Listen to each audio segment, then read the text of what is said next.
I've been looking all over for you. Are you okay? It was weird. I was at the beach. You ditched school? No, silly. The beach in another dimension. You saw me in class. I was just sitting there, and then the next thing I knew, I was in the ocean. Now you've totally lost me. Then, on my way to the nurse's office, it happened again. I was surrounded by water, and then I saw one of them. What do you mean, one of them? Digimon. They keep trying to take me to their world. I don't know if I can resist anymore.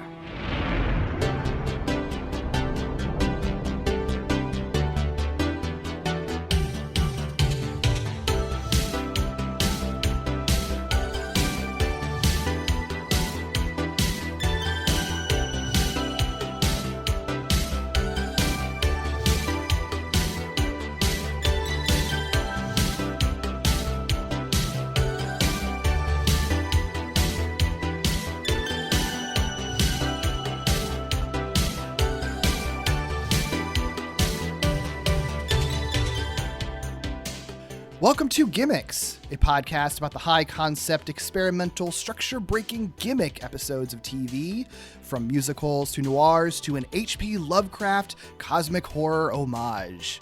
I'm Derek B. Gale, and who's with me today? My name is Josh Moore. I'm a writer, I guess, would be the safest, most concise way to put it. Writer and fan of Digimon and all things digital. Nice. Hey, Josh, do you know who happened to put the jelly donuts in the swimming pool? Oh, I like to think it was me. I'm a big jelly donut fan. It's one of my many vices of the sugary kind. Well, then why would you waste them by putting them in a swimming pool? I mean, trying to share them with the birds and whatever creatures might end up trying to swoop in. That works. We are talking about Digimon, specifically Digimon Adventure 02, or Season 2, as it was called in America, Episode 13, entitled His Master's Voice in English, and the much more on-the-nose title, Call of Dagomon in Japan. For those who are unfamiliar with Digimon, before we get a little deep into it, Digimon, also known as America as Digimon Digital Monsters, is a franchise created in 1997 by Akiyoshi Hongo, which is the pseudonym for the creative team. It started out as virtual pets, but after that, the series kind of very quickly expanded with much deeper lore, manga, card games, and anime. In particular, 1999's Digimon Adventure, which is an anime series that pairs like special modern day chosen children known as Digidestined with a Digimon partner that complements their personalities and helps them like work through personal issues, and the Digimon become more powerful as the children grow as people, all with the ultimate goal of saving the digital world and human world from some great evil or apocalyptic event, depending on the situation and series. This particular series we're talking about today is Digimon Adventure 02, which ran on Fuji TV in Japan and Fox Kids in America from 2000-2001. Takes place a few years after the first Digimon anime, with a mixture of new and returning characters, learning new forms of Digivolution to fight new evils. So Digimon as a show and a franchise was wildly popular in both Japan and America through the early 2000s. It was the biggest Fox Kids hit of 2000 and one of the biggest hits in Fox Kids' entire history, really. It's persisted with multiple animes, continuities, and games, and theatrical film releases, continuing to this day. But before we get deeper into it, Josh, what is your personal history with Digimon? So the original series premiered, I guess, 99, the year before this is season 2. And I would have been 9 or 10, I guess, depending on when it premiered. Mm-hmm. But so about 10 years old, we'll say.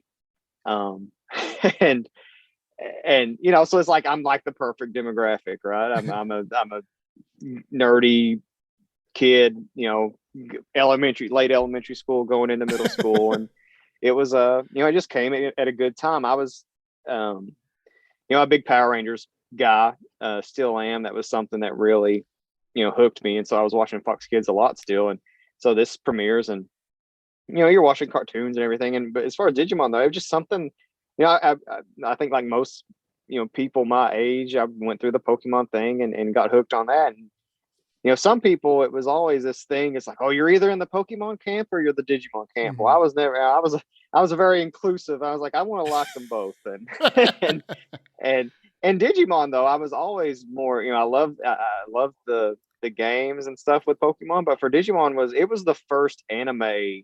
And it's like I'm still, that's one of my blind spots when it comes to sort of, geek culture. It's still in a lot of ways anime, because it's just not something I've really ever connected with. I don't, I wish I could sometimes more, but like Digimon and like that's the one. Like if I had to pick one, that's kind of the thing that's always sort of stuck with me, and I've really got invested in. For whatever reason, and I think a lot of it goes back to what you're talking about, but just the core premise of the show is you have these monsters that the kids bond with, and they sort of you have these a lot of different personalities, and you have I think kind of tying it into Power Rangers a little bit. I think the Digivolution stuff, it's sort of like a morph sequence. It's got those sort of things going on with it that really sort of that henshin morph type thing going on that's so prevalent in tokusatsu, that genre. Right. So I think that's part of it for me too, is it's a very different kind of show, but it sort of has those elements that sort of intertwine. Oh, absolutely. Yeah, I mean, absolutely. It's like you want to like the way that you like seeing some of the same like morph footage and stuff over and over again. You like seeing the Digivolution footage over and over again and stuff like that. Like it just kind of sticks in your brain when you're a kid, and the color codedness of everything. The connection totally makes sense. Yeah. Oh yeah, the color code. Yeah, that's like, and it's fun. I was rewatching some episodes, including the one we're talking about in preparation for this, and the little whining noise, the like it's like for me that's like I love it. Yeah. And my wife is in the room next to me, and she's like, oh my God, I forgot about that. And she hated it. Like it was like piercing. It's like, to me it's like, oh, that's like that's nostalgia. It's like I love that noise. And so I'm like threatening her, like tell her I'm gonna make it our alarm clock noise and stuff. But yeah, well, it's like Fox Kids, it was so popular. So like Fox Kids, especially in the first couple of seasons, ran the shit out of Digimon. So like you would see the same episodes over and over again. And so like those sounds are going to be like embedded into your brain. So like, yeah, it's like, I also kind of get why that would seem like a very ear-piercing sound, but but it's also like, but it makes me feel so comfortable because I've heard it so many times in my childhood for such a long time. And every time I revisited it, like it's so funny.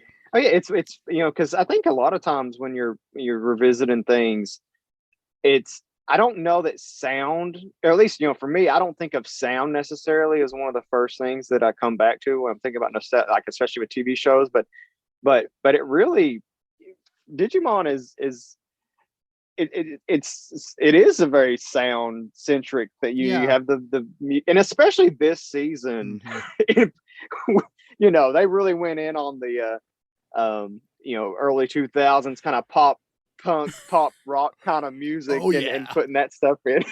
Which I'm sure I'm not so deep into the Digimon fan base that I'm sure it's a divisive debate about whether the dub handled that well or not, but I think it's fun. For me, it's a nostalgic thing, and it's something I connect with it.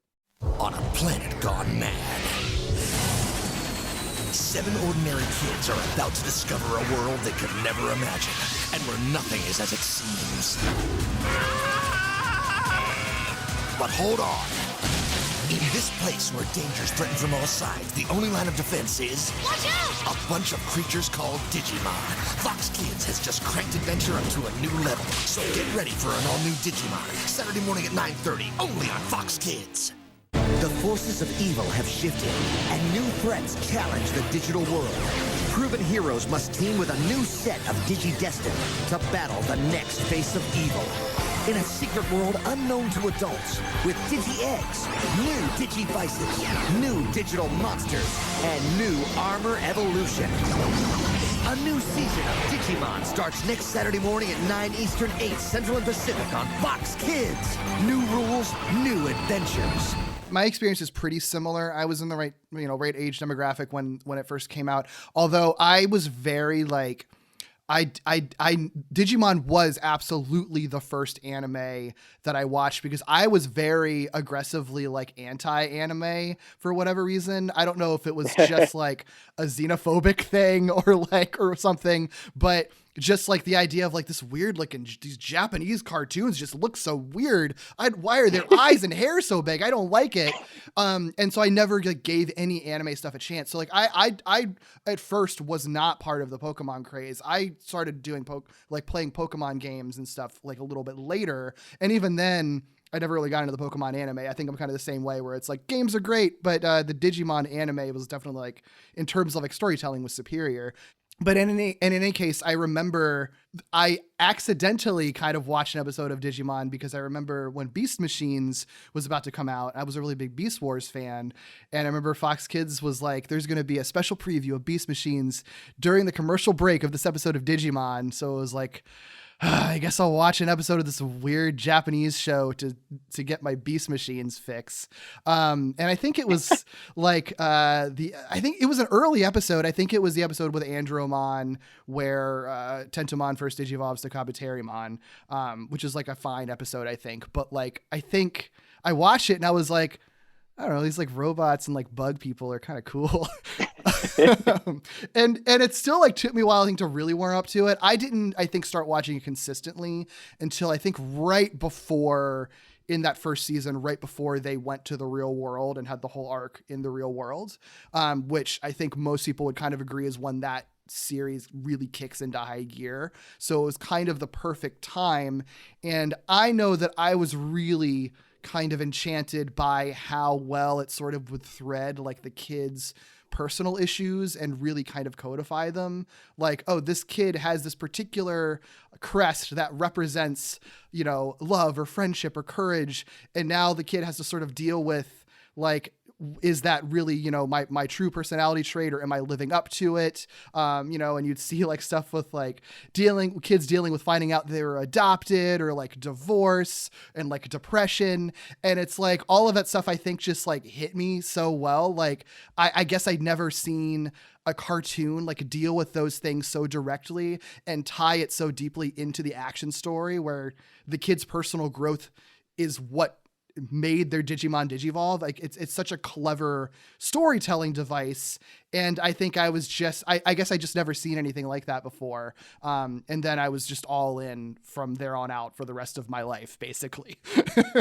Well, and that's a great thing you just said there about the, you know, the character growth. And because I think Digimon for certainly a large group of people, you know, in our peer group, especially, it was this first sort of exposure to, yeah, it's a cartoon. It's a, you know, it's a designed to sell product Sure. and push toys and all this, but at the core of it, I mean, it was a lot of, I think the first really popular, you could say, cartoon that really was like that. Not that there weren't cartoons that touched on, you know, touchy subjects or things that maybe, you know, at one time, especially, people might have thought kids, you know, it shouldn't have kind of been, you know, exposed to in cartoons. But, you know, there's a lot of, and I know the dub even kind of tones down some of the stuff, but it for a cartoon made in the late 90s, you know, early 2000s and airing on broadcast television, it was pretty, you know, sort of there on the, you know, pushing the envelope a little bit when you kind of reflect on it for the time about some of the stuff that was getting into it about, you know, just in relationships with your friends, even. Yeah. I mean, like just really basic stuff. Yeah. And how it goes about, you know, approaching that. Yeah, I mean, it could get very heavy, and I think it did it. I think Digimon always, in every iteration, has always been good about sort of addressing things without it ever feeling preachy, you know? Like it always feels very well integrated into the plot. And this kind of plays into this episode too. Like, I think that I don't know if I've ever seen a show that has done so many different like depression metaphors and done all of them really well. Like, and they've done them differently. Like especially the first three animes between Adventure 02 and Tamers, all of them have at least like some period or some character that is dealing with like depression in some way, sometimes metaphorically, sometimes literally. And it's all like always spawning from a different place, but always dealt with like really incredibly well. And I think that definitely spoke to me watching it.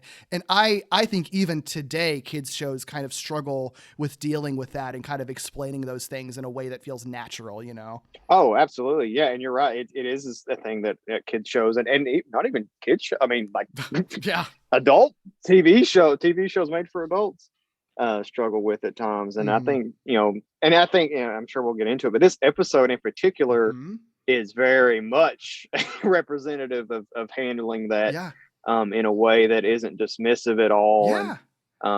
And that's the thing that, it really throughout all those instances where it happens, there's never dismissiveness from anyone. Right. When a character is going through something like that. And and I think that, it sort of speaks, because I think, our peer group, it's sort of this generation you're sort of more comfortable talking about it. And I'm not going to say Digimon is responsible for that, but it's that sort of attitude and some of that, maybe that willingness to kind of be more exposed and open to about that stuff and not just outright dismissive that I think, shows like Digimon certainly I would think had an effect on a lot of people when it comes to that. Absolutely. Sometimes you feel really bad and hold all of that and internalize that stuff, and you need your friends to kind of help pull you out of it. Like Digimon does that all the time. I think this episode does that really well.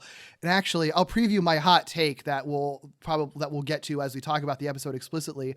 I think the English dub actually does that better than the original Japanese version. Oh, I'm so glad you said that, because I've not watched the Japanese version. I've read a little bit about it. And I'm inclined to agree with you. Yeah, I think, we'll talk about it. There's some choices that the original episode made.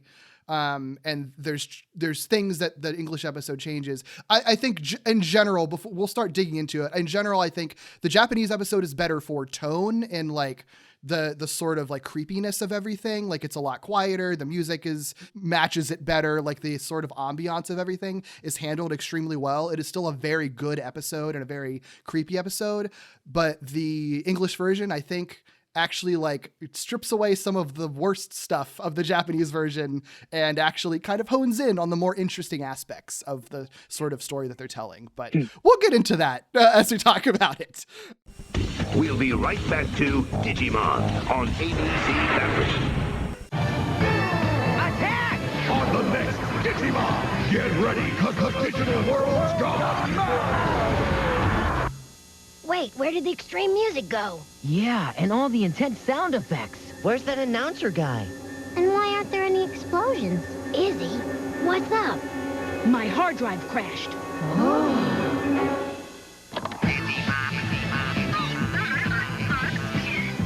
That's extravagant! Intense! Now, back to Digimon on ABC Family. This episode in particular, it's so interesting. So the gimmick of it basically is that Digimon, this season especially, at this point, there's only 13 episodes into it. It's still pretty early. There's dark stuff that happens in this season, but like it hasn't really gotten there yet. So it's mostly been a lighter series up to this point early on. Like the episode right before this is just like a fun like Western homage. Like it's not the most serious stuff yet. So it's kind of a major shift when you get to this episode that suddenly it's like this very explicit like horror story homage specifically to the works of H.P. Lovecraft. The episode itself is like, they don't journey into the digital world and have an adventure. It only features TK, Kari, and their Digimon, with the other main characters like just kind of having really brief appearances. There's no recurring characters or villains in it. Like none of the other cast is part of this. So it's a much smaller story and a much more personal story, which is sort of odd for this season so far.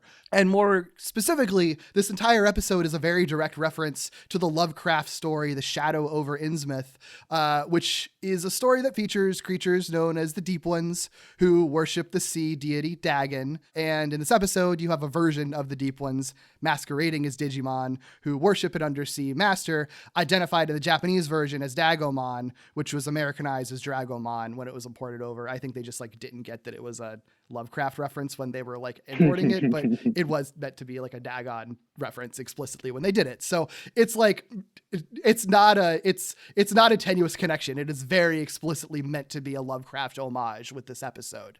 Now, if you're unfamiliar with H.P. Lovecraft, I think that even if you're unfamiliar with Lovecraft, you've definitely heard of some of his stuff.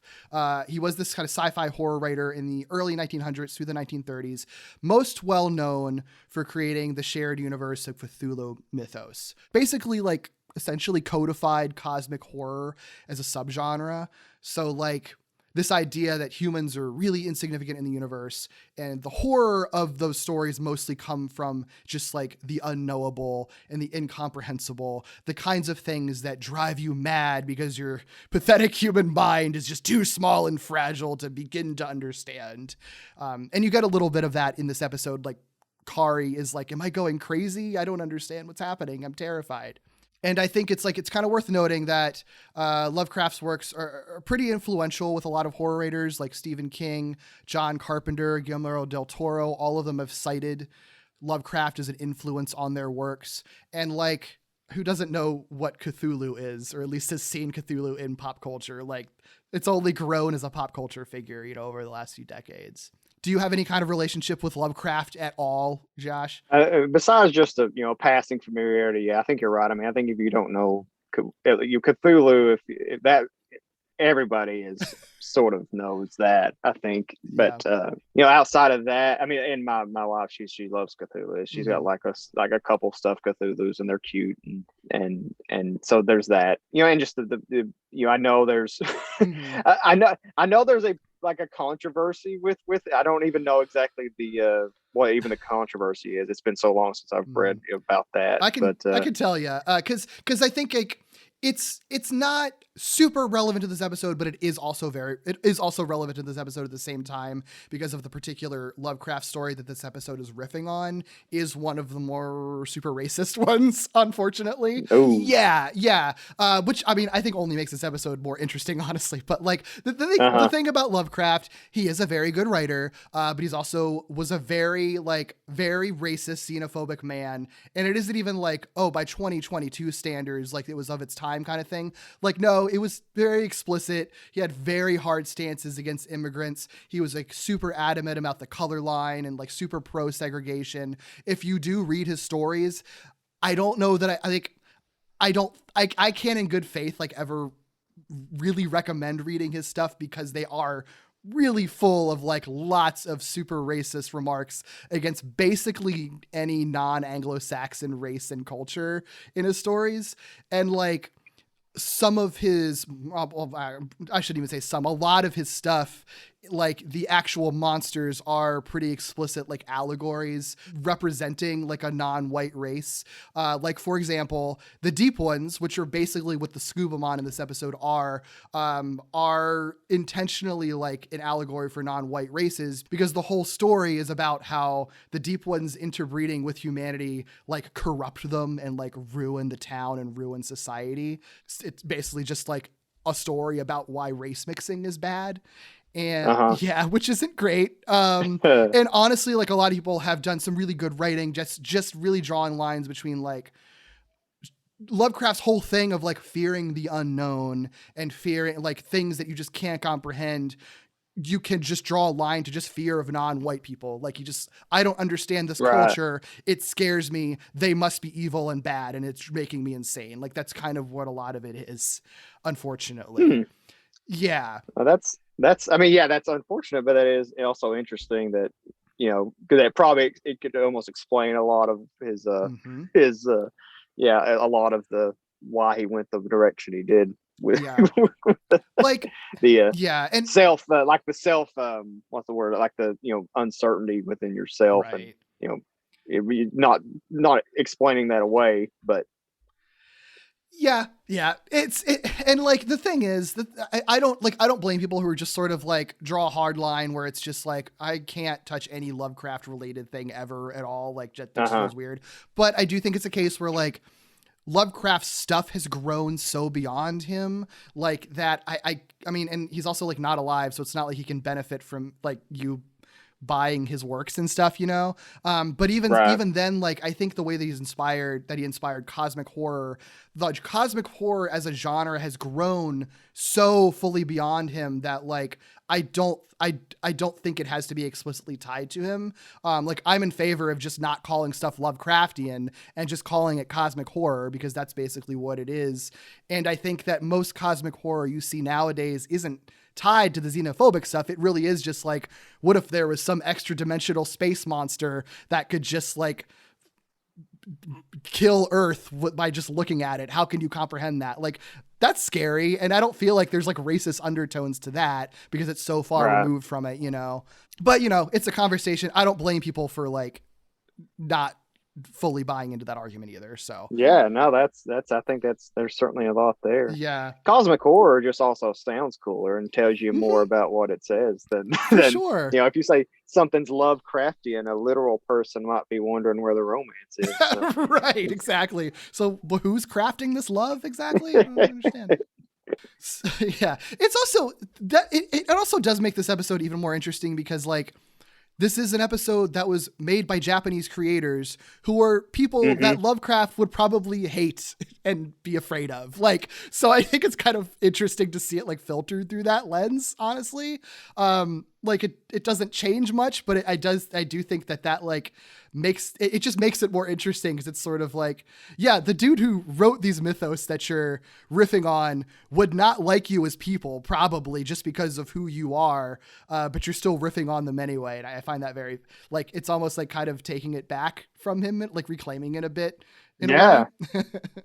Yeah, we're reclaiming it. And also just to the, you know, to take it another level is, you know, what would a person like that think of the fact that a Japanese TV show is being adapted into English for an audience? You know, I would think that would be an interesting thing for a person like that to see and be afraid of. Yeah, right. The cultural dissemination of culture across you know, countries and borders and yeah.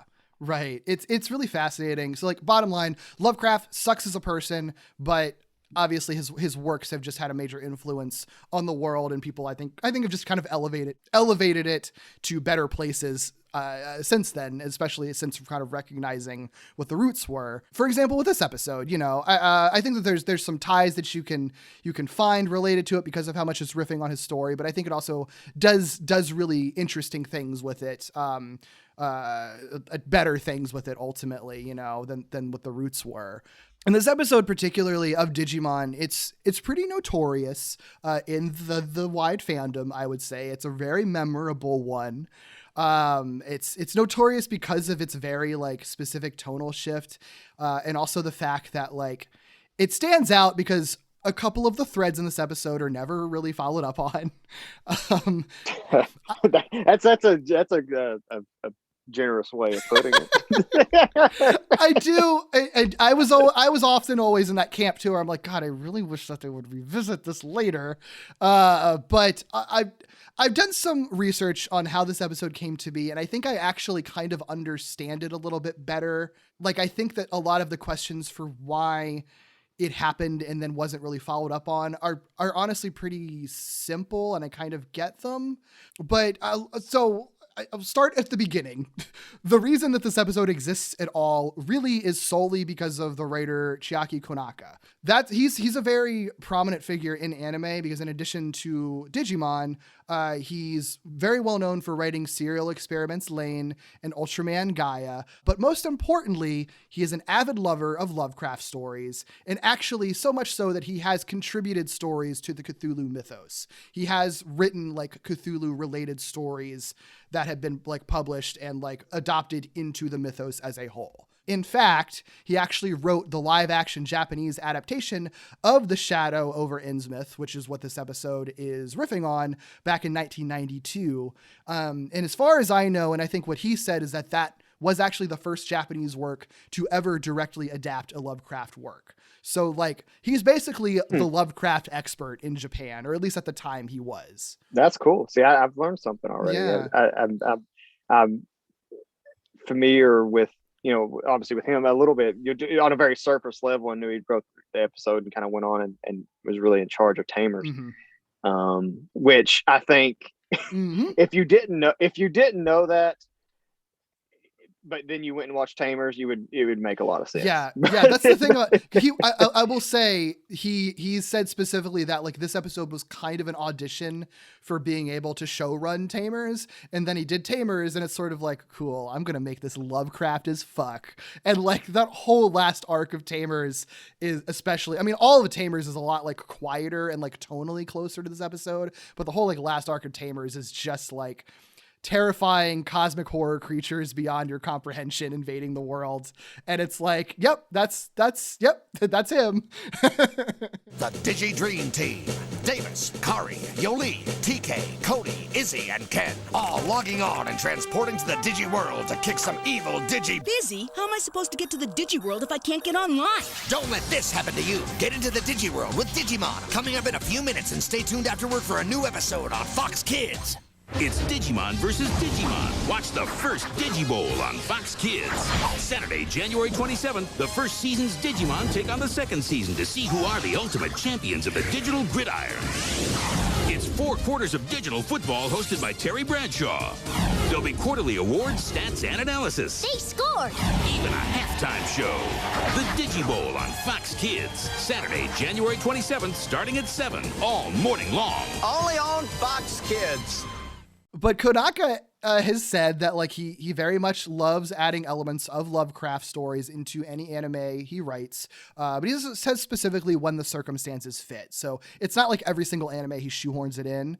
But in the case of Digimon, it's a show about monsters. So like adding Lovecraft monsters absolutely makes sense, And so like back when the first adventure anime was being produced, so season 1 of Digimon, the series director was kind of looking at these pre-existing Digimon that had already been designed for like video games and the cards and stuff like that.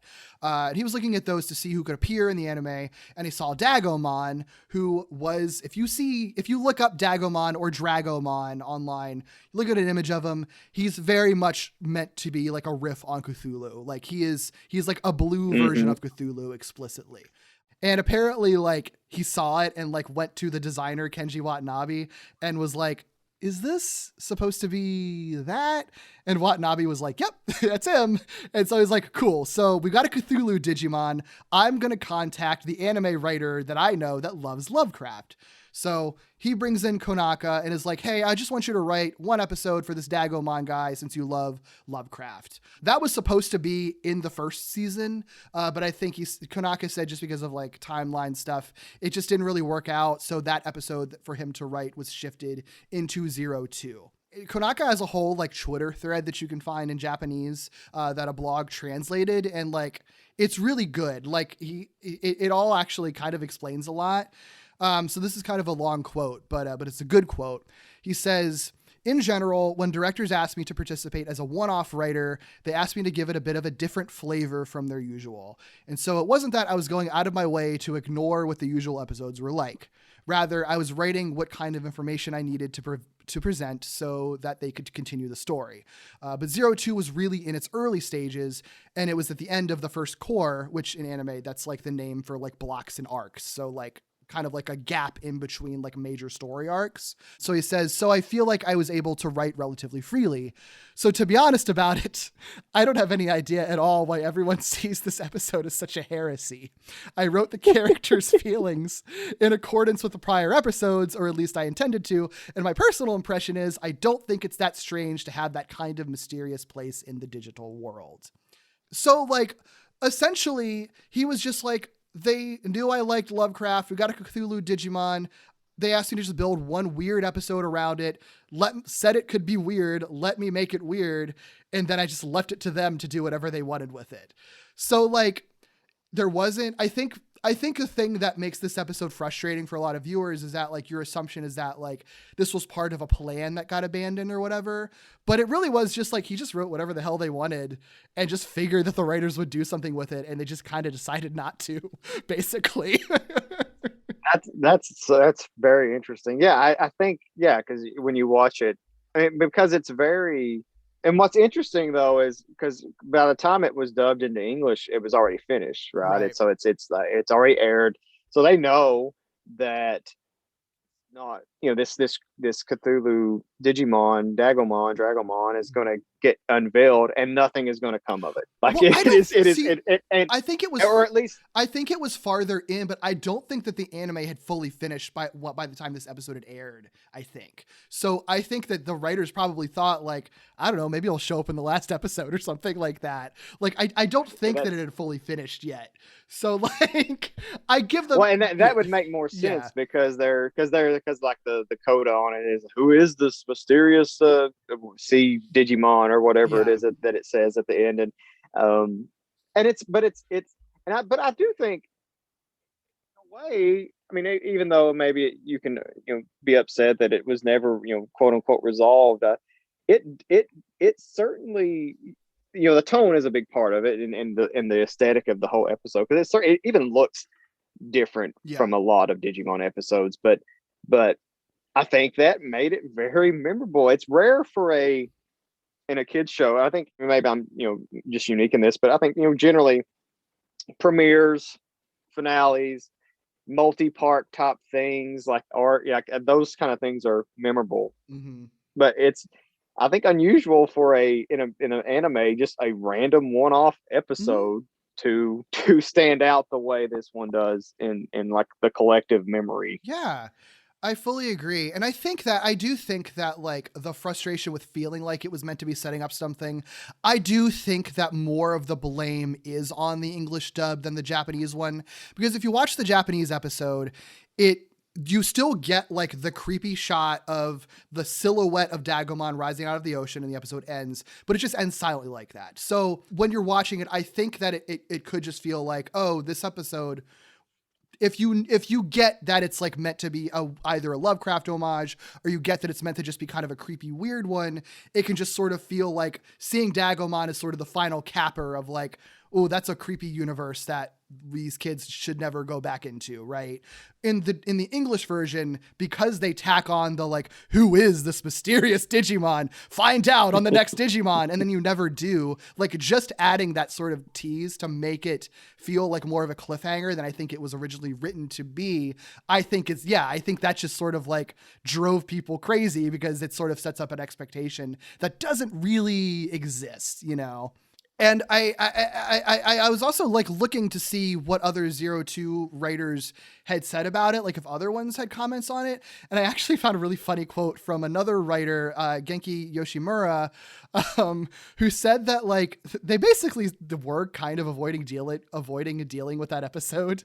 Cause I think that like, I mean, especially the Japanese version, I'll talk about it later, but there's some rough stuff at the end of the episode in the Japanese version that I don't fault the writers for just wanting to ignore. But she said Dagomon's Ocean appeared in episode 13. They'd left that to Konaka. She says nobody was giving any opinion on it, and we were all side-eyeing it. So when I was writing episode 23, which is Ken's origin story episode, she said, I just went ahead and thought, why don't I just borrow that for the setup a bit? So the Dark Ocean aspect of this episode does end up coming back into 02. You see it in Ken's origin. It comes back an episode later. And a couple times. It comes back a couple of times. So like they do pull that aspect of it. It is just very specifically the character of Dagomon as this master of that like world or whatever just never comes up again. And so like my feeling is that I think that they let Konaka write whatever he wanted. I think they probably figured he would just write a fun one-off episode where Dagomon was a villain who like got destroyed at the end of it or whatever. And instead he goes full on Lovecraft homage where it's just the episode's about the worshippers of Dagomon, basically, and Dagomon still exists and is just kind of a tease.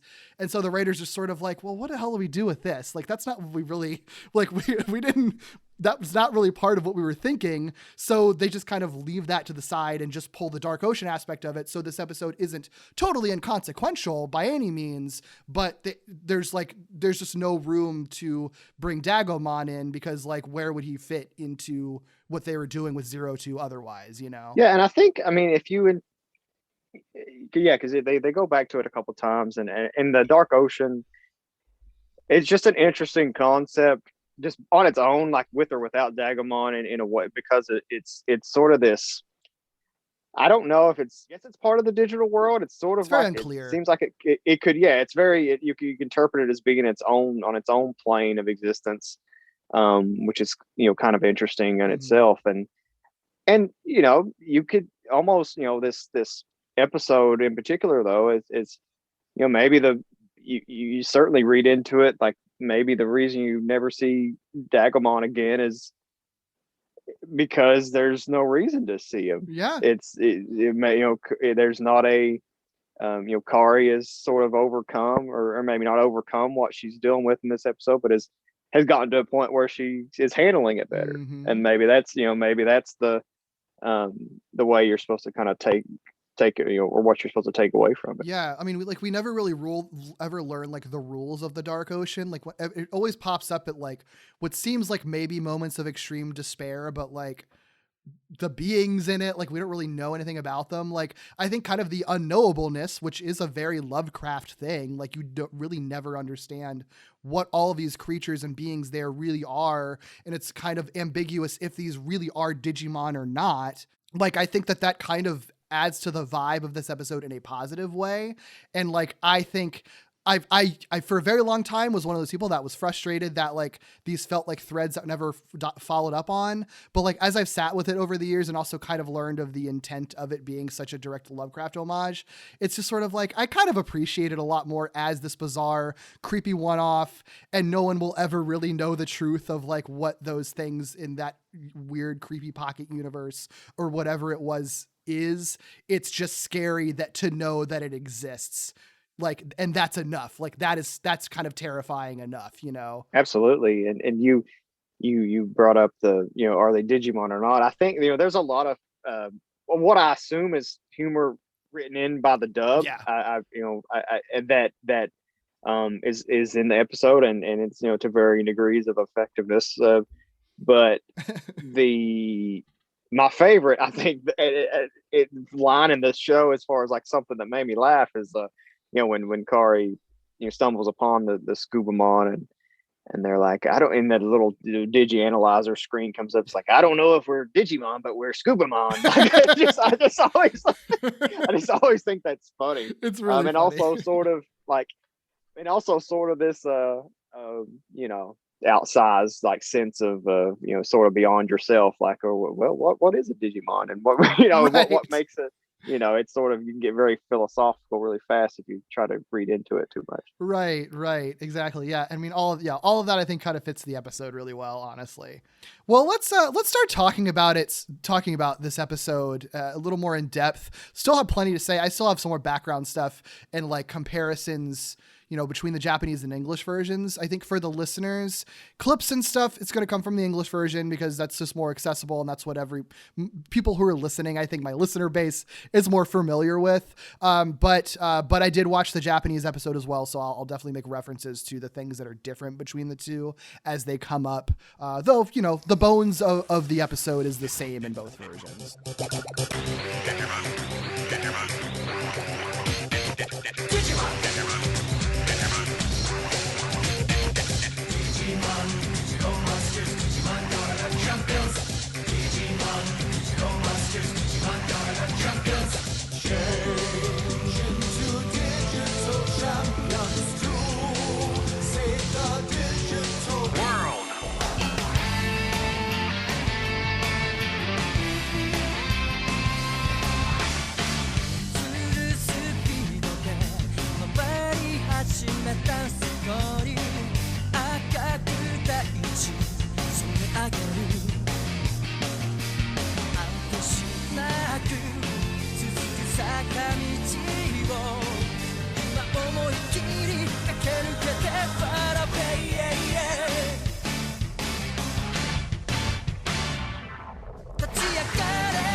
If you want to watch this episode along with us, it is available on DVD, and the English version is currently streaming on Hulu.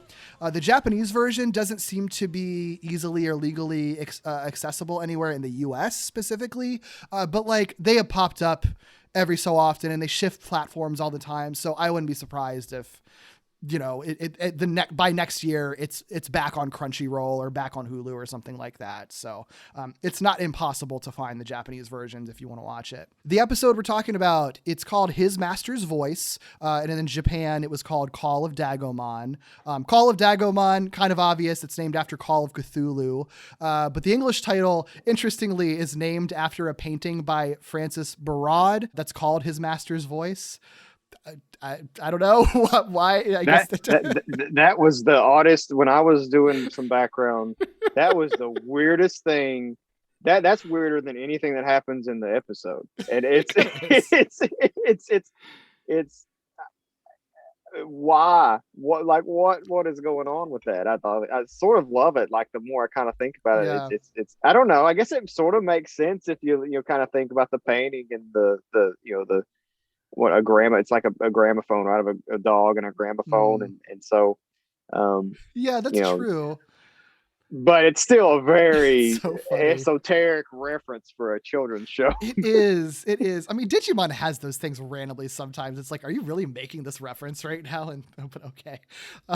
Yeah, it is funny. It really is just like they heard the word master in this episode, and it's just like, we could recontextualize that painting to sound creepy, right? And I'm like, yeah, I guess so. Like, I guess it works. So the synopsis for IMDb for this episode, it's kind of funny. It's just kind of the whole episode. It's Kari is dragged into a world that is neither the real world nor the digital world. We don't really know that, but okay. TK, Gatomon, and Patamon follow her, and together they are able to defeat Airdramon and destroy the Control Spire. However, the Digimon that brought Kari into their world warn her that their master will later come for her. Sure. The original air... Spoiler alert. I know, right? He doesn't. Yep, no, he never does. Original air date was June 25th, 2000 in Japan and October 21st, 2000 in the US, which feels appropriate that it's like kind of close to Halloween that this episode comes out. Yeah, for real. The Japanese episode, like I'd mentioned before, it's written by Chiaki Konaka. We talked about him already plenty, but the dub script, which there's a lot of added stuff in this dub, so I think it's worth calling out the dub writers, written by Craig Doyle, Jeff Nimoy, and Bob Buchholz. So those three are all kind of interesting, actually. For Doyle, he wrote a handful of Digimon Season 2 episodes, but these are his only anime dub credits. His major thing that he did was actually going on to be an executive producer on the sitcom Blackish and a producer and writer on its spinoff Grownish, oddly enough. Well, that's quite a pivot. Very much a pivot. Yeah. Nimoy and Buchholz, even if you like don't know the names, they might sound familiar because you've probably seen their names a lot on the credits for Digimon, because they were the lead story editors for Digimon Adventure 02 and the movie. They left kind of towards the end of this series, mostly because of like pushback from Fox Kids. Fox Kids, they say Fox Kids, it could have also been Saban as well. But basically just like the powers that be were really pushing for the show to be like even more of a gag dub and to add even more jokes than they already did. And I think they were very frustrated about that. Left. But Nimoy has come back a bunch of times for other Digimon stuff. So it's not like, you know, they both had a lot of love for Digimon, I think. Both of them also did a bunch of voices on the show. I think most notably Nimoy voiced Tentomon and the Younger Genai. Buchholz has a pretty prolific career doing like English script adaptations and dub voice acting. He's worked on animes like Akira, Whisker Away, Outlaw Star, Devilman Crybaby, Beastars, and a whole bunch more. And Nimoy, he came back for the Revenge of Diaborama movie. He came back for Data Squad, Try, and the Last Evolution Kazuna movie. And he's most recently, I think, doing the adaptation for Netflix's Ultraman anime. I think all of those guys are worth calling out because this episode is particularly interesting in how the English dub does, I think, create a tonal, like kind of this interesting tonal contrast that doesn't exist in the Japanese version because they pack so many jokes into it that don't exist in the Japanese anime in a way that I think makes it very unique and interesting and fun. Yeah, when it fits, it makes the episode certainly fit in with this what Digimon is in this country, or at least this iteration of it. It certainly because it's not like this episode, even though it's an outlier in a lot of ways. It's not so much of an outlier that it doesn't fit into the context of the show. Sure. Like it's still, if you remove the fact that there's, you could argue an arc that sort of gets hinted at never starts. If you exempt that from the conversation, it fits right in with the rest of the show. Yeah. It's, and I don't know, I assume that it's the case in the Japanese version, but I would think, just reading about it, that it might actually stand apart more so in that version of the show than it does stateside. I think so for sure. And obviously it's an anime, so there's always going to be like a dub versus sub arguments and stuff like that. And there are definitely your people who are very anti Digimon dub. I'm very pro Digimon dub in that I think that it struck a really good balance for the time that it came out, in that it did a lot of the stuff that like other kids anime did at the time, where it would Americanize some things. It did make it a lot funnier and add a lot of puns and pop culture references, obviously, that weren't in the Japanese version. And so like made the tone of it a lot more like jokey and funny. But I think unlike a lot of other kids animes that were dubbed at the time, I think Nimoy and Boschholtz, I think especially, were very smart about identifying what were important to not change. And so still let the show be very aggressively dark at times. And aside from only a couple of instances, tended to not shy away from like the very heavy serious stuff and like the death and violence and things like that a lot of other anime cut out at the time. And I think in the case of this episode, I think they were tasked with like a very weird episode of a show that was even darker than what the show was in Japan. And I think in the way that they're kind of like retrofitted it into working with the show and flowing with it a little better by like, this is such a weird comparison, but like it ends up to me feeling kind of like kind of like the Evil Dead type of vibe, where you have like this really like funny, goofy thing happens or is said right before something incredibly creepy and horrific happens. And that total contrast, like it softens it for the viewer, so it's a little more palatable, but it also kind of highlights the horror of stuff at the same time and makes the creepiness even creepier, even if it's more like in retrospect, where it's like, wait, I didn't realize I was watching something that fucked up, but that was kind of fucked up. I just kind of didn't notice because the joke distracted me, but that's really fucked up. And I think that that's kind of a really fun vibe that I think Digimon honestly nails more times than it doesn't, Well, I meant to bring this up earlier when we're talking about just the show in general this season, but I think it's a good segue into you talked about up to this point there wasn't really a too much dark happening, but really the whole season up to this point is about a guy enslaving Digimon and taking pleasure in it. It's a good point. which is and pretty it's hard, it's not hard to notice that necessarily, but yeah, the jokes and some of that stuff, it certainly distracts you from the fact that, oh, there's this really fucked up kid doing some really awful things to these innocent creatures. Mm-hmm. Yeah, I mean this season, it's kind of lower on my list of favorites for Digimon overall of the animes that I've watched, which is most of them. There's only a couple of like most recent Digimon anime that I haven't seen, but some of the stuff that I do like in it is some of my favorite stuff in the whole franchise, because this is a season that does go super heavy on to some really just wild, like internal conflict and like grief and self-loathing kind of stuff, like with Ken, like the Digimon Emperor especially. And it's kind of wild that the show does that, and like addressing despair and stuff. This episode does that too, really. So yeah, it's a fascinating season of the show for a lot of reasons, even if it's kind of messy sometimes. Yeah. And I think it's, I go back and forth between whether I prefer this season to the first one, actually, which I think is, I think most people probably prefer the first, sure, between the two.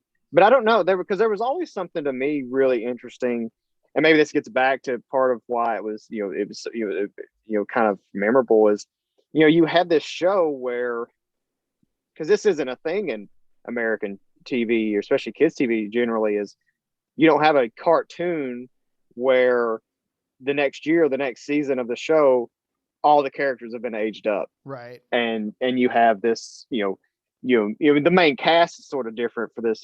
Generally, you have your cast of characters that's your primary team of DigiDestin is different, but you still got two of the core members, one of around whom this episode focuses, who are aged up from the first show, and I think that was always something that sort of struck me, and it's something I don't know why it mattered to me. It was just always something I thought was cool as a kid. I just thought that was really cool. Yeah.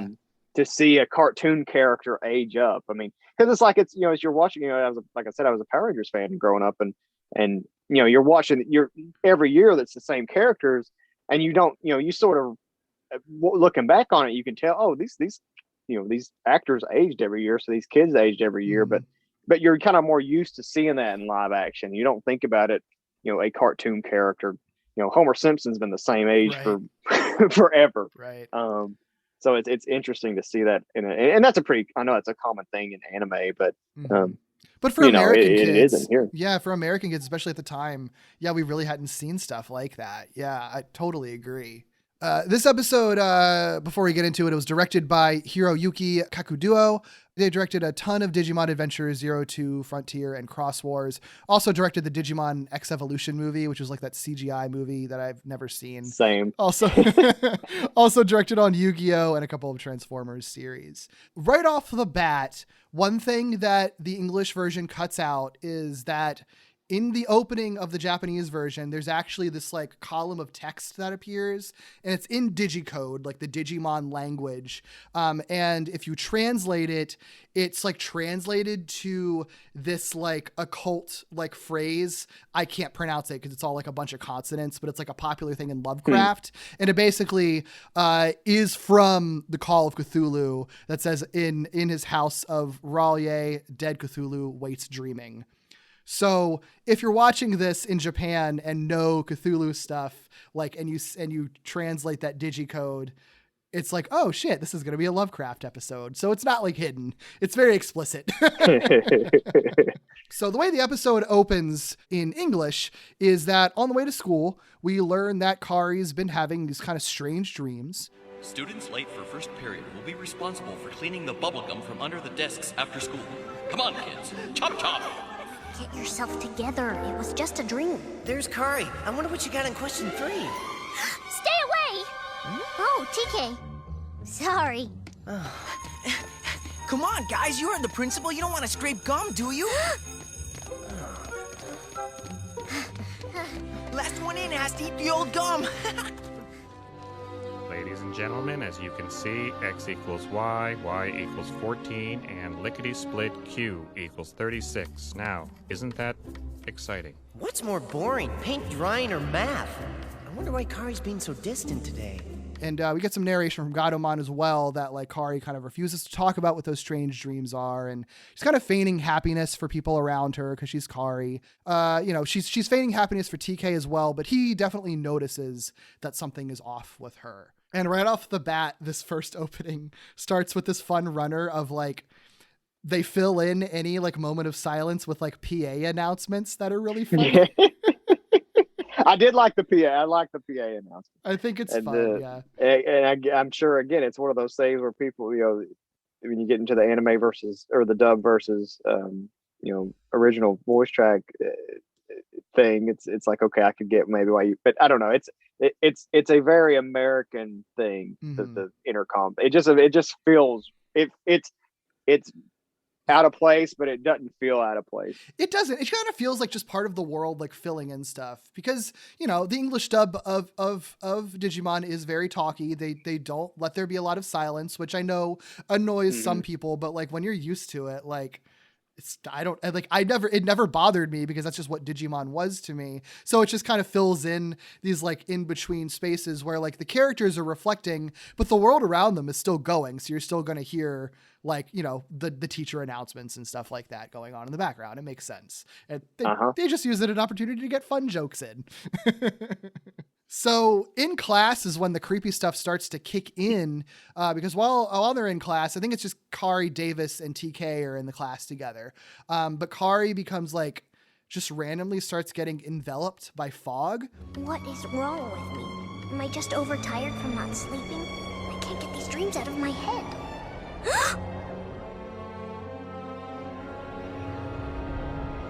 What's happening?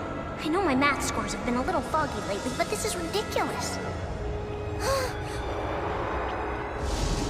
This is bizarre. Hey, did someone flood the boys' bathroom again? Wait, where am I? TK? Dagomon? Yoli!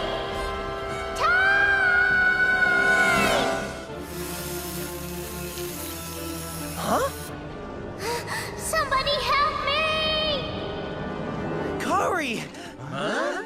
And she like turns this muted, almost kind of grayscale color, and then suddenly finds herself alone in ankle deep water, which is super creepy. And I also love the effect that when TK looks over and sees Kari, we see immediately that this isn't just something in Kari's head, because he sees her as like fuzzing over as if she's like fading into static. Mm-hmm. It's really creepy and like really cool. Yeah, it's a very effective visualization. You know, one, just the water of, you know, her, what she's going through, but like TK being her friend, and you know, at the time, I think especially you sort of look at him as possibly more than a friend, or want, you know, that kind of relationship. Noticing that something's wrong with, you know, it's obviously clearly something actually is happening to her, but that he is seeing. But it's also just a sense of, oh, he can tell, you know, even before that it starts happening, that, you know, something's off with it. Yeah. Well, I think it's like, I don't know, there's not really a good place to like bring this up. So I guess I'll just bring it up here, because this is going to kind of set the stage for everything. But like, I think a key difference between the Japanese version and the American version is that in the American version, Kari is just kind of like feeling sad and she doesn't know why. She's like not sleeping well and she's having bad dreams and she doesn't know why. And then feels consumed by this like sense of like loneliness and despair represented by fog and water, which like I feel like is very clearly like a depression metaphor, right? Like it's just, you feel sad and you don't know why, and you don't know how to deal with it. It's like a clinical depression metaphor, even specifically, like, and she doesn't know how to deal with that. And that's like really scary. And TK, like you said, who knows her really well, is able to just kind of see when something is off in the way that like a friend might notice that someone might be going through, like, you know, might be going through a depression downswing, even if that person who's going through it is like pretending to be okay, you know? The thing that the Japanese version is that the Japanese version kind of goes really hard on Kari being really kind of subsumed by the idea that she's not as strong as her brother Tai. That comes up constantly in the Japanese version. And you get a little bit of that in the English version, but that's like what her major issue that she's dealing with is. And the thing is, like, for me, I don't like that at all, because for one, that like never comes up for her. That's not like a character trait that she feels like there's nothing that's happened that would have sparked this. And I think like trying to put that explanation on Kari just generally not feeling strong enough, like it's just like it doesn't really make a lot of sense. And when you just strip that away, like it like there's not really anything there. So by the English adaptation, just like letting it just be like she just feels sad and doesn't know why, and is just despairing and doesn't know why, like that's so much more relatable to everyone, and I think like fits the story they tell and the way that it ends a lot better too. I think so. And I don't know if that's what you meant earlier when you know, your hot take, but that's, I completely agree. Cause I just think it's when I read that's what the, you know, the Japanese version sort of centers around. I was shocked. Yeah. You know, cause I know there's that scene where she's it's sort of like a flashback, in the hallway there to her, you know, and in a way, I guess, you know, you could sort of see, I think what they were trying to get at, because it's sort of a callback to the first season, and she's, you know, needs to kind of she is more needing to be protected as the youngest kid or whatever. And there's some elements of that sort of, I could see what they were trying to get to, but by this point, there's not really been any she has not demonstrated in any previous episode, any demonstration of the fact that she feels like she's inadequate or isn't. and it's like, okay, it makes sense if you're going to write an episode and try to have that as a frame, to make it Kari, but it could have been any of the characters if that's the, and so it's like, okay, you're going to make it a sister. Okay, whatever. Yeah. Which and I think the American version, it does work better. Yeah. I mean, because like Ty isn't even in this episode, and it's not like, the thing is, like, spoiler, by the end, it's not like Kari rescues herself either. Like TK has to come in and help her, which works for a depression metaphor. If you like need your friends to kind of help you, it's like you can't be alone and you need someone to kind of help you work through that. But if it's supposed to be about Kari like believing she's as strong as her brother, then that doesn't really work if just like her friend helps her. Like that doesn't make any sense. So yeah, it's really bizarre. I'm not as strong as my brother and I feel bad about it, but I'm okay if another boy who is my age comes and saves me. Right. That's a real good story to be sharing. Right. And there's also something really powerful about the idea of the person who, like, if you've listened and if you're listening and you like don't really know anything about Digimon, some of this stuff is going to be lost on you. But basically, like, they all have different traits that are sort of like that they embody, that like gives their Digimon power. And for Kari, it's the trait of light, which has always been kind of like this sort of, like, the other characters have like friendship and reliability and stuff, and light's always been kind of this weird, vague one. But if you read it, it's just like, I don't know, positivity or like the ability to like inspire people. Like, I think that kind of makes sense for it. And so I think that's kind of a common thing in life, that you meet people who are like the most positive people you've ever met and the most inspirational people you've ever met, the people that you look up to and think are great, and wish you could be more like. And sometimes they are actually going through it more than anyone else is, And I think that really works really well for a story about Kari. Oh, absolutely. And to pair her, I mean, she's constantly paired with TK for a litany of reasons.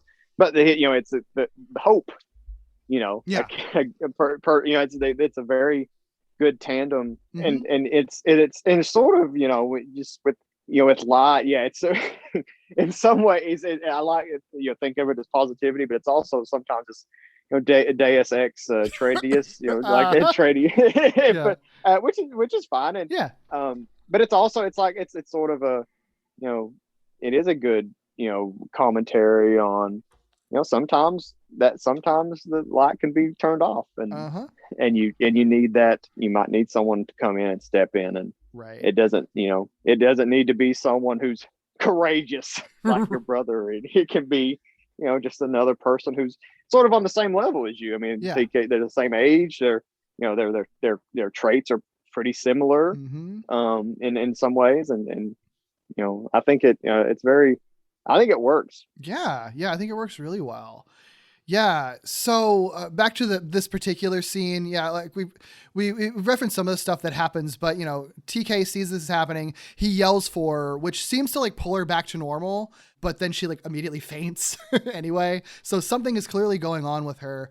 She goes to the nurse's office, but on the way there, that's when we see the kind of hallucination or vision or whatever it is that you referenced, where she like sees her younger self, with Ty from back in the first season about like letting him down, which, makes sense in the Japanese version. I think in the American version, you could just read as her just like, just feeling like shit in general. And like every bad memory is coming back to haunt her right now, Oh, it's no big deal. Blame it on the algebra.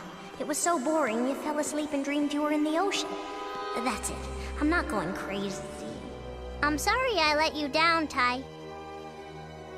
Get a hold of yourself, Kari.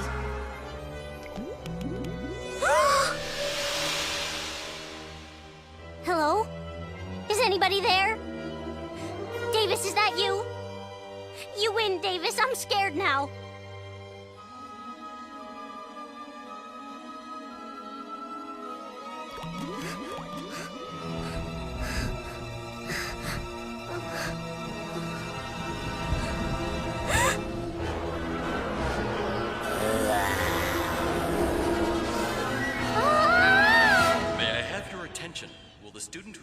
jelly donuts in the swimming pool. Please report to the office. She like hears the sound of water dripping, which is creepy, and turns and sees a very creepy monster with glowing red eyes watching her from the staircase. And then we just cut away from it. And we cut to TK like searching for Kari and finding her outside.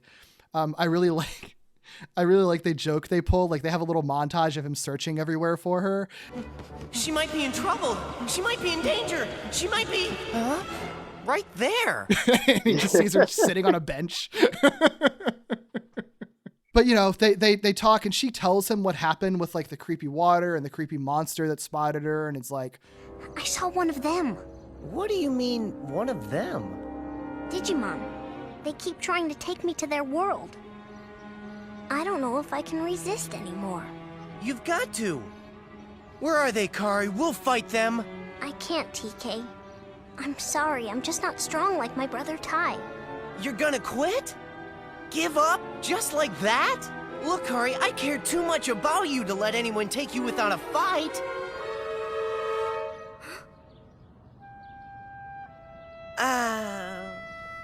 Sorry. I better go now. I'll talk to you later.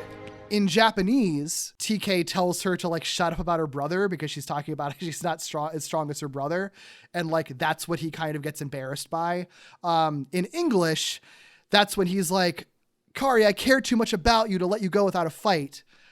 Either way, it's like for him, it's kind of an embarrassing thing to say to her, basically. Either it's either a faux pas or it's him expressing his like crush on her, basically. The crush on her doesn't exist in Japan at all. That's like fully an American thing. But I'm not mad that it's there because I think it's kind of fun for this episode to have that. Yeah, well, and it's I think going back to, I don't know what their relationship is like throughout the whole canon in Japan, but I know eventually, spoiler, they don't really end up together later on. Right. Yeah. but as kids who I think are they supposed to be like 12 here? I think they're something along that. I think they're around 12 if I remember correctly. Yeah. So something in that ballpark. Like it's fine. Like it makes sense that they they're the same age and would be having feelings for each other because they've been through a lot together and they've. And it's not like there's another character running around in this season who's like constantly making it clear that he wants to jump Kari's bones. So, so it's nice to have TK as a foil to that in a lot of ways. Right. But it's here again, it's another instance where it's like that. I think it I would rather TK feel embarrassed about maybe making him saying something sort of corny about his feelings as opposed to what happens in the original. Stop talking about your stupid brother, Kari. Like, dude, come on. Oh boy. I mean, and it's not, I'm making it sound worse than it is. It's more like he's noticing that she's obsessing over not being as strong as Ty and bringing it up a lot. And he's just sort of like, why are you comparing yourself to him? And then he just blows up in the way that he says it, So I'm being unfair by making it sound worse than it is. I get frustrated because it's like, why is that the thing that this episode is about? It doesn't make sense. After TK runs away, Kari goes to the beach nearby because she's like, okay, I'm seeing visions of like water. The dreams are of like a creepy ocean. Maybe I should go to the beach, or I'm feeling drawn to the beach. And in this really freaky moment, like she statics over again and then just like fully vanishes. And it's really well done because like she vanishes, but her backpack doesn't. So like she vanishes and her backpack is just like held in air for like a split second before then it just falls down. And Dagomon, her Digimon, is there witnessing it and is like, what the fuck just happened? I think it's fascinating that her backpacks that always just, it's a cool image and it's clearly just there for effect, but it's always sort of been like, why did the backpack not go with it? Right. Like, it's like it didn't because they didn't want it was a cool thing to animate. Yeah. That's why. And then I mean it's smart too because then later like they explain why Dagomon can't armor Digivolve once she's there because her D terminal's in her backpack, which didn't travel with her. So it is funny. It's like, it doesn't make any sense, but it's like such a cool visual that I'm like, that's fine. I don't care. This is also just like calling out the funny PA jokes. This, I think, when she's like walking to the beach, the PA there is like, "Will Mary Robertson please report to the office? Your locker is missing." Yeah. Those boys got into a lot that day. They really did. Yeah. It's like practical joke day, man. Yeah, so Dagomon, of course, tells the rest of the team that Kari's disappeared. And this is really like the only significant scene with like any kids that aren't Kari and TK, because they're all kind of arguing about what to do. There's no way she could just vanish into thin air. She's got to be in the digital world. She probably needs us. We better hurry. She might be in a lot of danger. It's not that easy. She might not be in the digi world. Did you hit your head? It's no use. Right now the system can't even pinpoint Kari's location. We can't afford to waste any more time. Let's just go and find her on her own. Davis, I don't think... Now's the time for action. Yoli, open the gate. Would you all stop talking? Huh? It makes no sense to open the gate until we can target Kari's exact location. The digital world is gigantic, and if we go in there without any direction, we're bound to get lost too. She's not in the digi world. Huh? The beach. That's where she is. And I actually really do love this a lot because like they just assume that she was pulled into the digital world or something. Like, we just gotta go. We're gotta go right now. But Cody, who's like the youngest of the bunch, is like, he like loses his temper, and it's just like, everybody shut up. The digital world is literally a world. Like, what are you going to do when you get there? How are you going to look for her? It doesn't make any sense to just blindly go there, which is very smart. And like, I love that. I actually had written, that was one of the notes I wrote down. It's like, Cody speaks up, ! Like, it's because it's such a, you know, he's such a quiet character. And I don't recall any point before this that he just really blows up and comes this, I don't know. It's sort of like, even though he's not, you know, really close to Kari necessarily, there's not a lot of points where they're like together, Right. or interact with one another, and they don't have like history from the first show, the first season. It's this, you know, just a sort of this another element of how, you know, someone going through something abnormal sort of affects the people around them. Yeah. Yeah. Well, yeah, it's funny. Like, everybody's trying to figure out what to do about this, and like nobody's thinking of anything right. And Cody's just like, dude, think about this for a second. Like, we can't deal with this in the way that we deal with any of our other problems, because it's obviously a very specific problem, which again feels very real for like depression. Like, you know, if someone's going through something mentally, like, you can't deal with it in the same way that you would deal with something like a physical illness, you know? So you just gotta figure out how to best help that person in the way that they need to be helped. Oh yeah, absolutely. Yeah. So TK, he like suspects that something else is up, because remember, he witnessed Kari like fuzzing into static earlier. So he's like, I think that there's something more going on here. And he knows that she told him about like the beach that she's been dreaming of. So he decides to go to the beach to find her. This is all my fault. I knew there was something wrong with her. She needed my help, and I let her down. If I didn't leave her by herself, none of this would have happened. Come on, TK. Let's go to the digital world. She's not there. I saw her disappearing in class. She's in a different dimension. And this stupid piece of junk is useless. Now we'll never find her. TK, don't be such a scaredy cat. Huh? Kari's one tough kid. We have to believe she can take care of herself until we find her. He does kind of like come to the conclusion that she must be in some other dimension that isn't the digital world. It's interesting to me that they quickly, I guess it's because they draw that conclusion just because it's so, just the whole situation's so abnormal. It's not something they've witnessed, right. You know, like right. it's, you know, the whole dark ocean thing.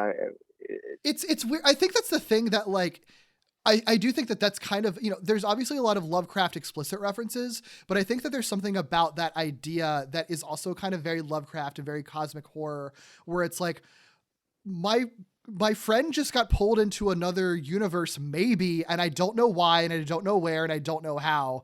Like, what what do you do with that? Like, where do you go from that? Like, there's something so scary about that idea.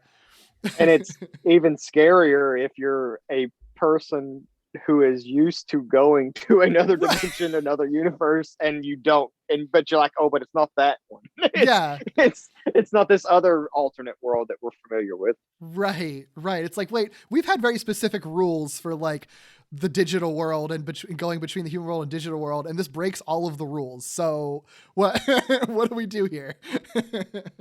The dimension that Kari is in is so cool, like in how it's rendered, because she is at a beach, and it's almost like a Silent Hill version of the beach, because it's like it's like a regular beach, and there's like a town with it, and there's a lighthouse there, but everything's in like muted or black and white color. The lighthouse shines like darkness, like it shines like dark light.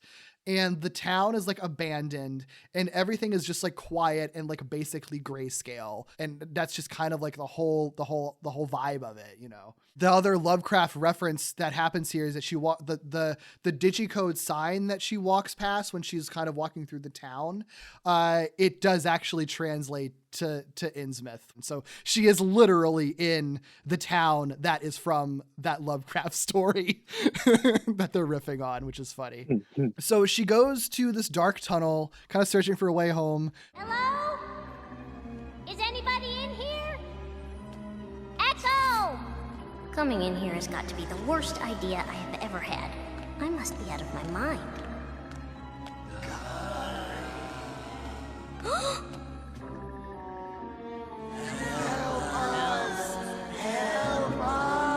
Get back! I play a lot of soccer, so I know how to kick!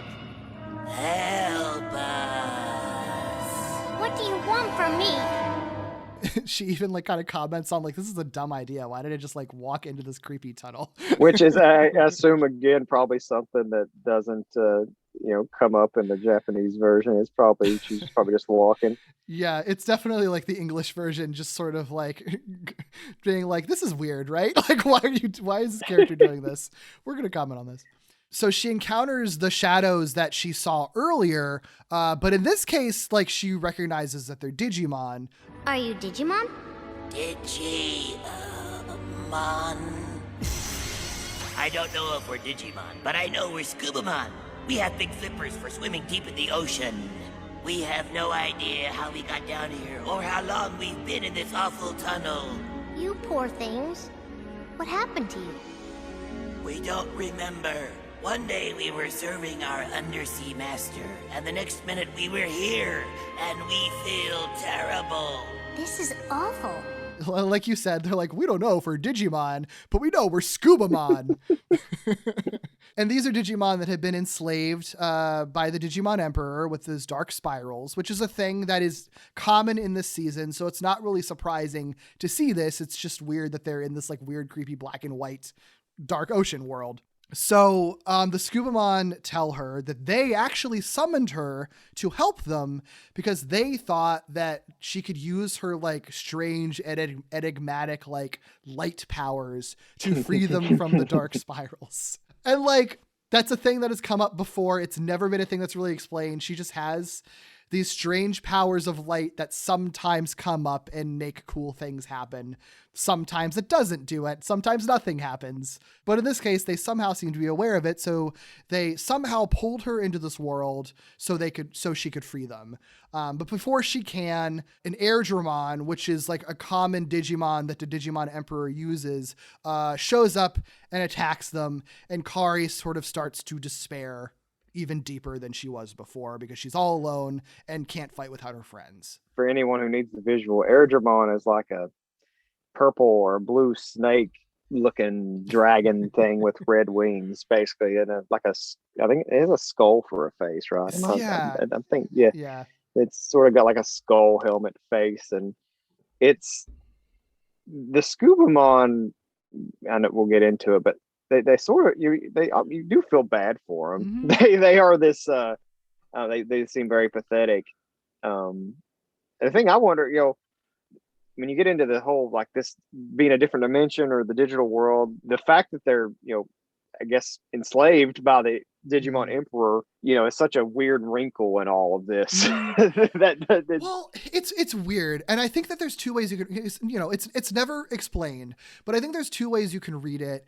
Is that the sort of rules of all of this stuff, like they're referencing stuff from the show, but like it's not really following the rules of it, right? Because the Digimon Emperor himself does not appear in this episode. They say that he did this. They say that he built a control spire. They say that that's his Airdramon. They say he put the dark spirals on these Digimon, but he never appears to validate that. And in the future, he never says that he did this. So you could argue, and the way that the dark spirals work normally is that the Digimon just become like mindless slaves and do whatever the Digimon Emperor tells him. And in this case, the Scubamon are like fully sentient and are just like, in pain and recognize that they're enslaved, which is never how it's worked before. So I think you could argue that all of this shit is fake, that like all of it is a lie, you know, like all of it is just fabricated so to get Kari into the world to buy all of this. It is possible that like the Digimon Emperor, like we find out much later in the show that he has been to the Dark Ocean, like that's his origin. So you could argue that maybe he went back there and tried to put dark spirals on these like not Digimon creatures and built a control spire and left, but because they're not actually Digimon, like it didn't work the same way. I think that's also valid and works. I just think that like for the vibe of the episode, I think it kind of works better if you just like assume that like none of this is real, but it also like doesn't really matter if you know or not, because it's all kind of freaky regardless. Right. No, I think that's a good way to look at it. It's much more interesting that way to think that, you know, this whole whatever this is just exists to basically fuck with you. Yeah, which again, very Lovecraft. Like it's all just there fucking with your mind for no reason because you can't comprehend what's happening or any of their motives. Yeah, so Patamon, Gatomon, and TK are at the beach. They're like just shouting Kari's name because they don't know what else to do, which is really funny to me. But I guess it works. I guess it's enough of a connection because like they see like a light in the sky and they get a vision of Kari. So they're like, cool, okay, we're just going to jump into this light. And now we're transported to that dark ocean dimension. Kari!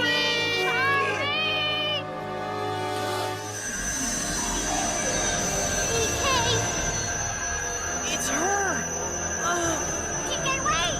What the heck? I got 9 lives. Whoa! TK, promise me we'll never do that ever again. Okay, sure.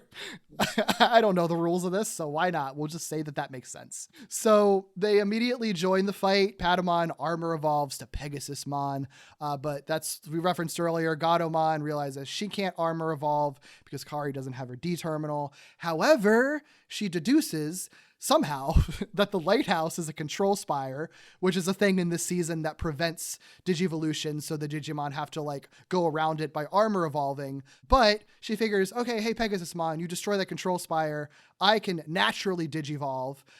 So they do, and she Digivolves to Angewomon for the first time since the very first anime. Like we haven't seen Angewomon at all in this entire series up to this point. So, you know, if you're a fan of that Digimon, that's a big deal. That's really fun. One of the best Digimon, in my opinion. I love Angewomon, Angemon, Magnet. I love all the. I'm not like a religious person at all, but I just love all the Angel Digimon. I just think they're so cool. Yeah, they're just cool. The designs of them are so fucking wild and elaborate. I love it. Yeah, the Angel Digimon were my favorites as a kid, and I mean up till now too. Absolutely, it's super cool. And like you have your cool in the English version, you have your cool like Digimon rock songs playing in the background. Aqua Speed.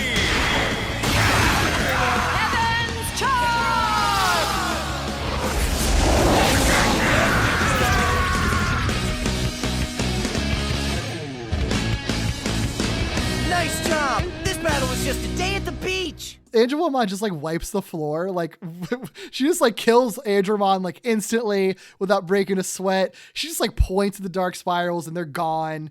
And it's like, cool. save the day. Everything's fine and fun. But then the episode takes a record scratch. Yeah, episode takes a real turn because suddenly these Scubamon, as they're freed from the dark spiral, they start like, their bodies start like pulsating and like shifting into this creepy, like shadowy shape. And the shape that they're in, if you've seen like artistic interpretations of Lovecraft's Deep Ones, they're very clearly meant to look like a silhouette of that is exactly what they are.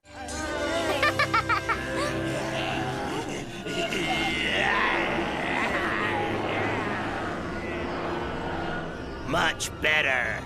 Now that's what I call a red eye reduction. Wait a second. You guys asked for my help and I gave it to you. Now what do you want? Don't hurt me! Let her go, you creeps! Come with us, child. You'll be our new queen. We need you. I trusted you guys and you lied to me! They're not even like a full silhouette. They're like kind of a silhouette, but you can still see like their eyes visibly. It's a really cool, weird design. It is this moment and one earlier when Kari, when she first encounters the Scubamon, there's a real quick frame, and I wish I'd screenshot it and shared it with you. That it's just the way it's animated, like the light on her face, like the way it's just a horror. There's like a horror on her face but it's so well lit. It's just such a weird frame, and it's the thing I kind of visually remember the most from this episode, besides the end of the like that last, the Cthulhu rising. But this moment where it's like, it is so unsettling when they like it. For a creepy episode of weird, it's like it just ramps it up a notch right at the end. Yeah, because you don't like expect it at all. Like this isn't set up at all. Do you remember watching this episode for the first time at all? I don't, but I remember, but I wish I could. Me too. Because so at this time in my life, I was watching episodes a lot, recording them and coming back and watching them. I would set like the VCR tape because we would travel a couple hours away to go see my dad in prison. And so I would come back and watch him. So I'm sure that's how I watched it. Like I can tell you for sure that's probably how I watched it. Was like on a Sunday, like, the next day or something. But I know that it had to left an impression on me just because it's the episode that I think I remember the most about of any episode in this season. Like, without going back and rewatching any of it. Yeah. I wish I remembered when I first watched it too. It's funny because there are episodes of Digimon that I do remember watching it. Like I remember what my memory was, and I don't with this one, but I do know that this absolutely stuck in my brain. And I do remember being fascinated by it and always wanting more from it. I just like this twist is so out of left field and so creepy, the way that it just happens, and and the way the Kari's look of horror and the way they start pulsating, and just like the design is so creepy because it's just like, oh cool, Angel Woman saved the day. Like I love to see her. I haven't seen her in so long. She's one of my favorites. Oh shit, what the fuck? What's happening now? Like, it's like it's so antithetical to how these episodes of Digimon, any real kids action show works. Is like, okay, all the evil is over. It's time to go back, and we're all home, and Kari's in the right headspace, and we're all good. Nope. Yep. Oh boy. So here's where I have a list of very uncomfortable things because, okay. First off, the English version, it's a little bit easier. It's all creepy no matter what. But so these deep ones, in the English version, they say that like basically the real reason that they pulled Kari into the world because they wanted her to be their queen. But we thought you would love to be our queen. With your power, you could lead us in the battle against our undersea master. But I guess we were wrong. Beware, child. Our master can sense your power too, and he will come for you. I'm ready to go home now. It could be worse. We could be scraping gum at school. So beware our master. He is going to come for you. He never will. And then they just like creepily just like retreat into the darkness, into the dark ocean, and then just disappear. So that's creepy enough on its own. It's a creepy enough twist that like it was all the enslavement thing was apparently all a ruse. Like they really just wanted her to be their queen and I guess prove herself to them. I don't know. Like it's not, it's all just meant to be creepy, right? There's a couple of things. So first of all, the Japanese version, the original version, what they actually want is not for her to be their queen, but is to mate with her and create offspring that will defeat the Digimon Emperor. So I can sort of see why the Japanese writers were like, we're going to ignore that plot point and never address this stuff ever again. I kind of get that. Can't imagine why that would be something you'd want to maybe skip past and never revisit. Right. Here's the other thing too, and I hate that I bring this up, but I feel like I have to because we talked a lot about like Lovecraft's racism and stuff, and this is all based on Lovecraft's work. There is something really kind of fucked up. I know that it wasn't intentional. I know that it's just an accident, but there is something really fucked up about the fact that like the Deep Ones are slaves who were freed from being slaves and then turn out that like actually they were evil all along. And now they want to basically like rape the person that like that saved them.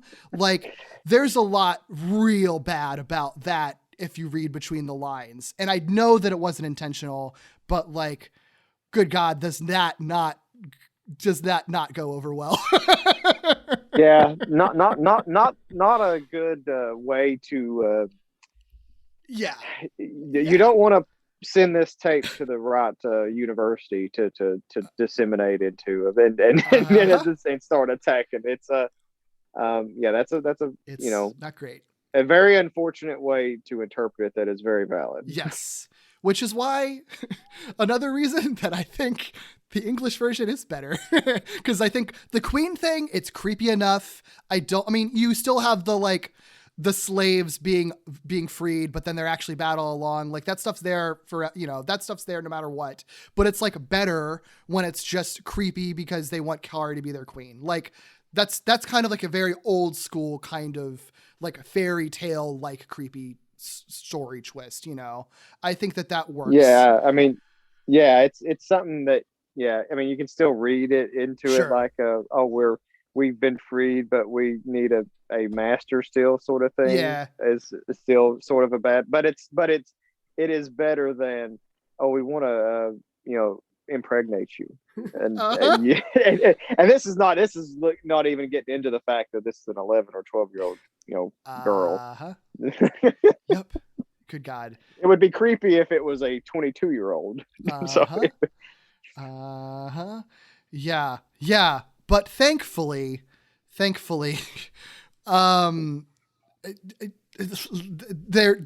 leaving. They're not attacking further. They retreat into the ocean no matter what. And like the other thing, like I said, I like the English version better because I love the metaphor of Kari is in deep despair. Her friend who recognized that she needed help and like who knows her better than anyone really comes in and like helps lift her out of that despair and and helps her empower herself to recognize that she can be strong. And they escape together by flying into the sky, re-entering the light that they came from. And there's even in the English version this nice little acknowledgement that like they do care for each other, and it's really sweet and nice, and I love it. Thanks for coming after me, TK. I really appreciate it. It's okay, Kari. I know you do the same for me. Hey, TK, remember this morning when you said you really cared for me? What did you mean by that? Huh? Oh, well, it was just stuff. Well, you know what? I care for you,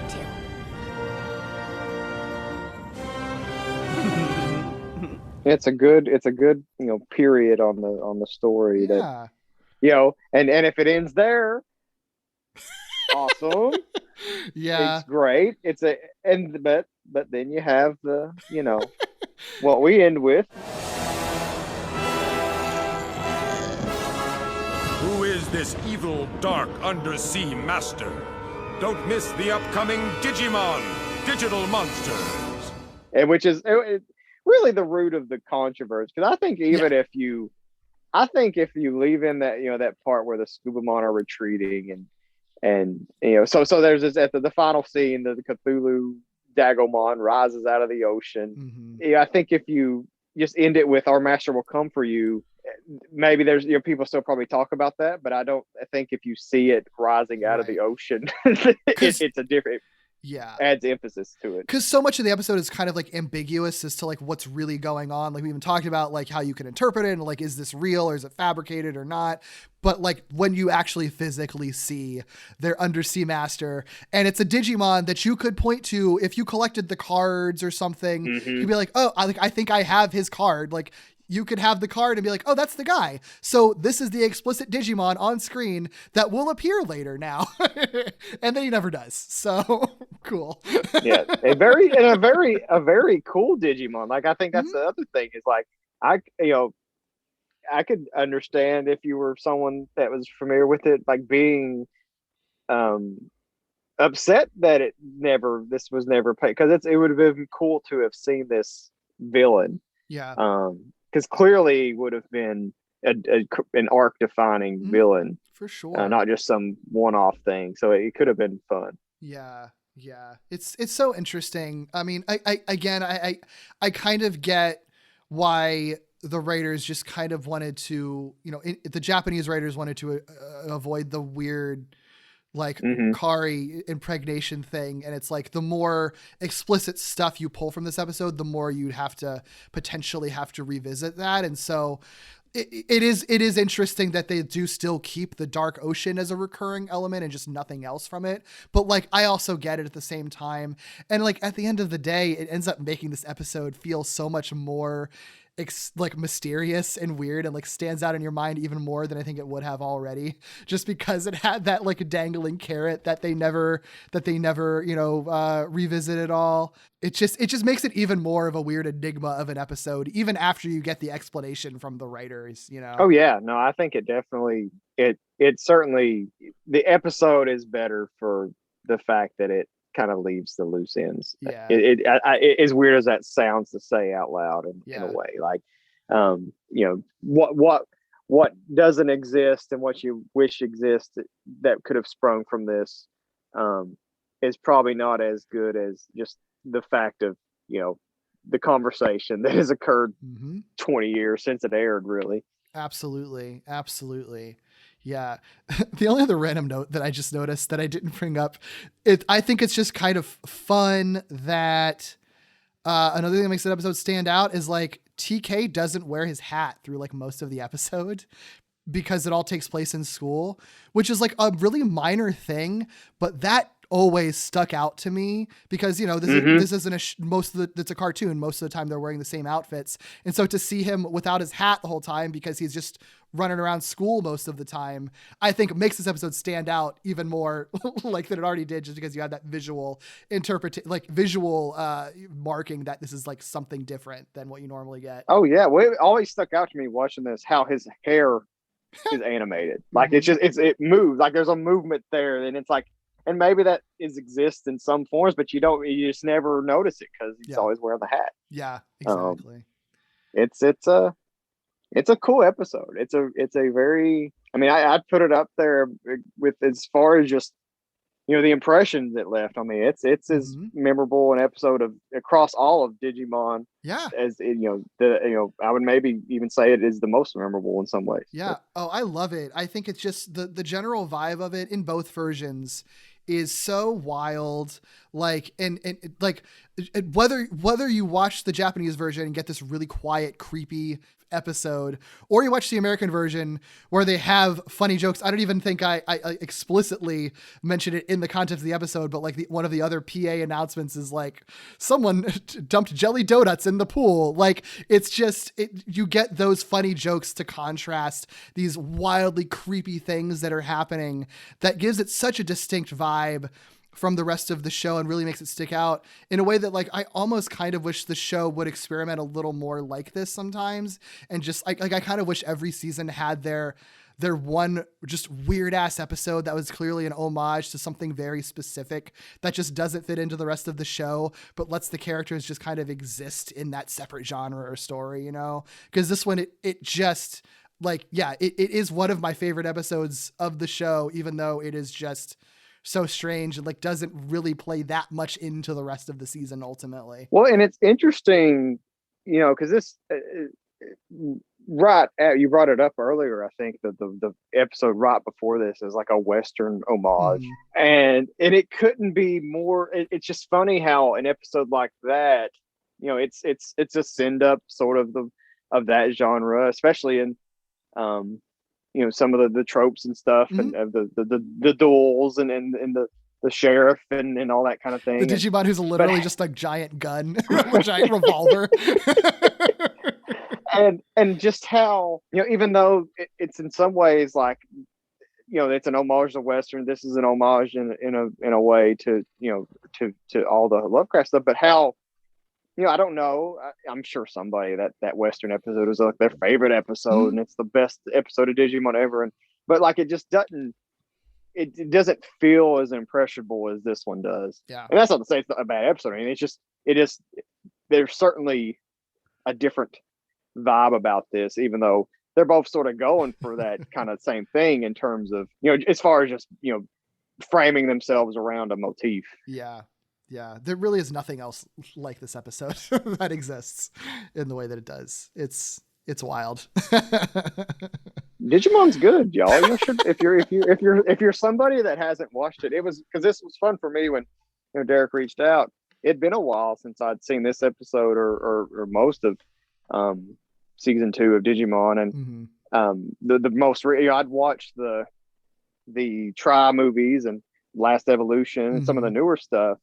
But it'd been a while since I went back and revisited this, you know, the dub is what I've been watching, and it's fun. It's kind of makes me want to just go ahead and finish season 2 now and kind of just go ahead and do a whole rewatch, because, you know, it's refreshing how, you know, you can go a decade between watching stuff and still love it and love different things about it and see different things and see it, you know, it sort of, it's always fun to go back through your childhood, you know, things you enjoy, and you can remember why you liked them, and then find new things you like, and, you know, kind of pick up on different nuances. There's things that, you know, things I just never noticed or would have never picked up on, because you just get smarter, and you hopefully get smarter and wiser, and I don't know, some people, but yeah, you know, if you haven't watched Digimon, you should give it a chance. It's you know, and you should give the dub a chance. I think it's a good, like you mentioned earlier, it's a good example of, yeah, it took liberties in terms of how it was translated, but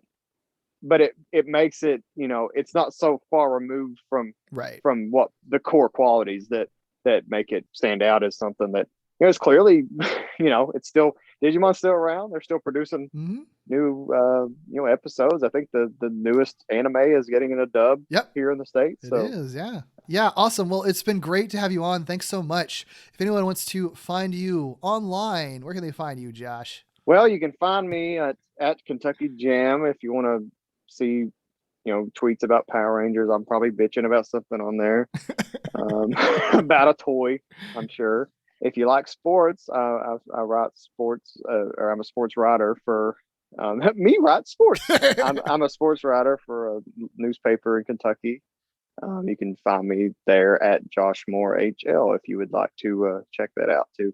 Nice. Well, thanks again. If you'd like to find me, you can find me on Twitter at Derek B. Gale, or on my other podcasts, Walloping Web Snappers, a Spider-Man podcast, which does deep dives into every Spider-Man cartoon ever made, and Falling with Style, an ongoing Pixar movie marathon, which is a monthly podcast diving into every Pixar film chronologically. You can also follow this podcast at Gimmicks Pod on Twitter and Instagram for some extra goodies, and email me your questions, feedback, and corrections to gimmicspodcast@gmail.com. Please rate, review, and subscribe to this podcast on all platforms. And until next time, friends, keep being weird. Hey, what's up, superstar? Looks like you're going far.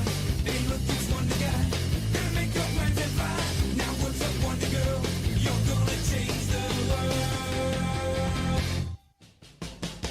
So everything's not perfect. Don't matter 'cause you rework it. Nothing's